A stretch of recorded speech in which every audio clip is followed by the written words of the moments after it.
All right, I'm Charles Hike, presenting for Marina Mendoza, who's out on maternity leave. I'll be presenting on Earth observation derived critical infrastructure risk index for DRR and DRM. All right, next we're going to talk about some of the research that we did on this NASA project that is a little more applicable to macro level analysis, a little bit more perhaps esoteric when considered at the city level, but is a very important element of disasters that's really under analyzed, largely because it's difficult to do so without quite a bit of data. And this project was seeing how we could fill in that gaps using EO data. So first, an introduction to the problem. What we see is that disasters essentially have a tipping point where economies made up of people tend to perform better than expected until they don't. So what that means is, with a little shock to the system, people rally. People are able to work from home. People are able to make up the production that they've missed. Use temporary facilities. This type of thing until they get back on their feet. So the modules tend to over predict the impact until the opposite happens, essentially. If it gets to this tipping point, then it's very, very difficult to recover because you have essentially cascading effects. And those cascading effects can be, an interruption in one service interrupts many others. For example, if the power's out too long, or you've got disruption of other critical infrastructure, if you've got hazardous materials release, this type of thing, then you start to have cascading effects where you might have migration, people leaving an area, lack of investment, and so on and so forth. And a prime example of this is the floods that happened in Thailand in 2011. So there was just several hundred buildings there that were along the river in Bangkok that got flooded. And that resulted in huge, because of the intensity of the manufacturing in those areas, that resulted in huge cascading effects and interrupted the demand for flash drives and automobile parts. And in the end resulted in a shrinking of the Thai economy by about 11% the next year. So a huge impact there. That was largely unpredicted, that was the type of thing that would happen.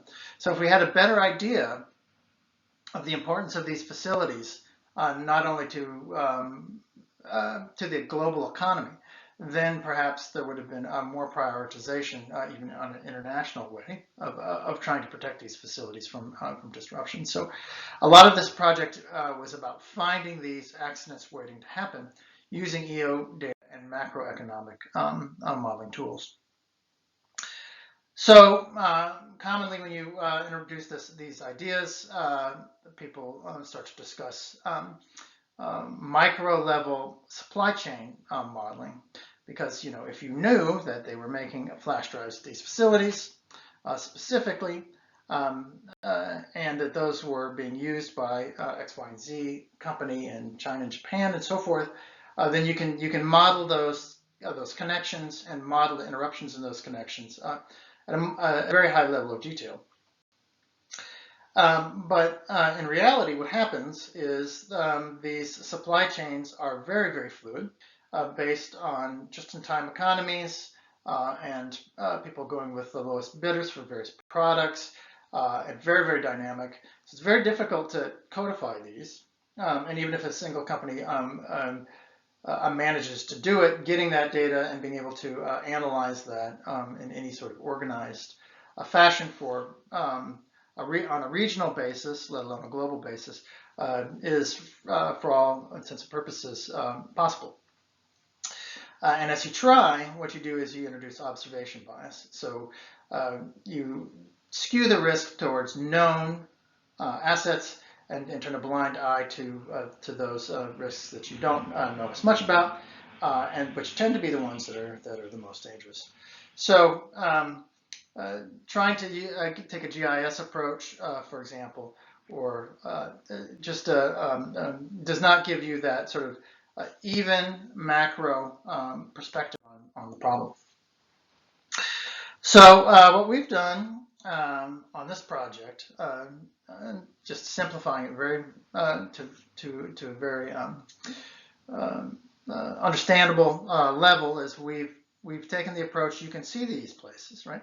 You can see where these manufacturing centers are. You can see where the critical infrastructure is. You can see where the ports are in EO data. And using simple algorithms, these are detectable through standard classification or segmentation areas. So starting at the upper left, you can see them. On the upper right, they're highlighted in blue. And then once you've identified them, it's easy to characterize the intensity of the production there. And that's something where you're basically using the nightlights data, and that's something that's directly relatable to the GDP, the production potential of those areas. And once you've got that, you've got a simple, consistent, very regional perspective on what the exposure is, that you can start to overlay with hazard data. In this case, in the background, we've got flood data, where you can start to interrupt the production accordingly, just damage it, so to speak, using vulnerability functions, and then transfer that to input-output models, where you start to look at what those impacts to the manufacturing sector would be in other economies through something called input-output modeling. So that's where we started. We could get a lot more complicated than that as we go along, trying to introduce better vulnerability functions, trying to incorporate the resilience of an area, trying to integrate more sophisticated modeling concepts on the economic side, like CGE modeling. But this is where we started as a proof of concept to demonstrate that this can be used to identify areas that are of possible concern. And we've done this using 3 different methods. We've done this for real-time typhoons if they've approached India. We've done this looking at the 1% annual chance of flooding using data from our partners at JBA.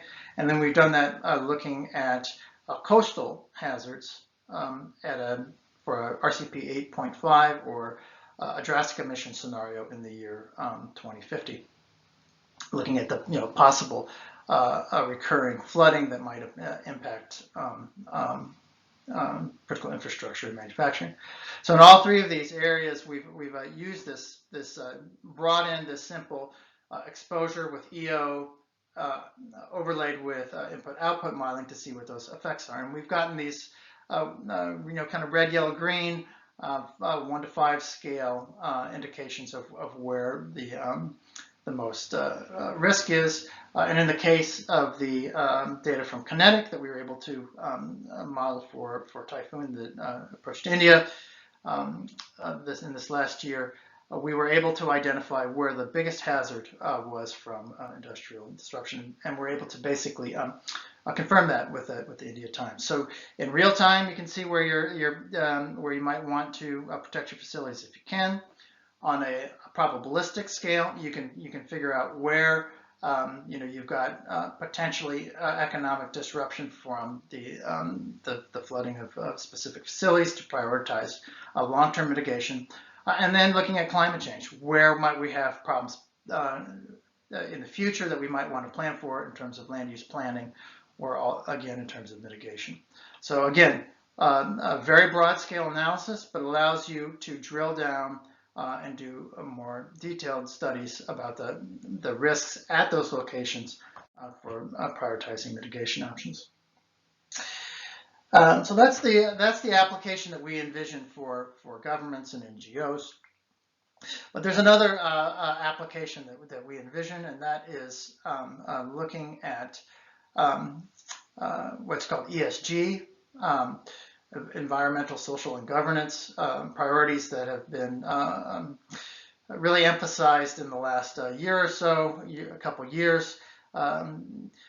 frankly, large global investors don't necessarily have a strong idea of what their risk is to their portfolios, their commercial portfolios of properties, their manufacturing base, and so on. But they know where their assets generally are. So they'll know how they invest by sector, and they'll know the general geographical unit. So using these basic tenets, we could integrate this into a platform that we actually run currently for insurance, and would be able to give an indicator back from this analysis of what we think the biggest risks are in those portfolios. And of course, as those risks are highlighted, it becomes good for everybody, right? Because that means that people can dive in, figure out exactly what the possible problems are, and start to mitigate those facilities. But just even from a very generalized level, being able to identify where the risks are from environmental change and natural hazards is a big boon to banks, and we've been exploring this as a possible workflow with some of our customers on the commercial side. So now looking at where we want to go from here, I think the weak part of the analysis that we've done to date is really that this sort of 1 to 5 scale, red, yellow, green kind of indication is a little abstract. So what does that mean specifically in terms of what might happen, and how do you validate it? You've identified this through this overlay, through this risk analysis, the area where there might be the greatest risk, but how do you know, right? So what we're planning to do next, and what we've started to do, is basically develop a scale very similar to the MMI scale. So the MMI scale is here on the left, which has a 1 to 12 scale, and for each of these bins, it will tell you what you could expect if you experience that level of ground shaking from an earthquake in an area. So felt by all, books fell off shelves, very easy to understand, widely communicable metrics. So not necessarily like bad or very bad, but these descriptions, violent, extreme, that really brings it back to the kind of things that you could expect to happen. So this is a very wonderful scale for communicating the possible impacts of a disaster. So what we're doing is, what we have done is to go through the literature for hurricanes approaching America, that have hit America, because that's where we have the most data in terms of descriptions of the impacts.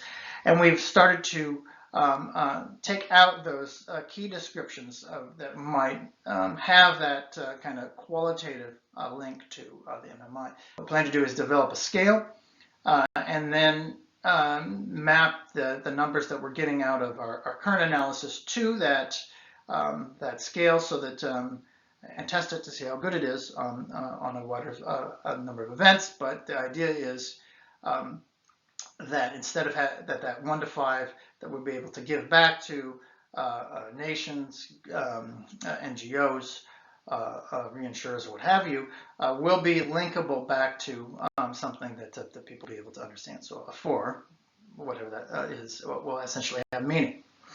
So here's our first crack at that. We've got more indicators for the severe level ones than we do for the slight ones. We need to work on that, but this is our first attempts at trying to tie exactly what kind of impacts that you would expect given the different scales of disaster. So then our plan is to be able to use that with India as our pilot to post those results back in a way that is more meaningful. And then not only with our partners in India, but others that have expressed interest in the technology, then move from there about how we can actually put this into operation. Thank you.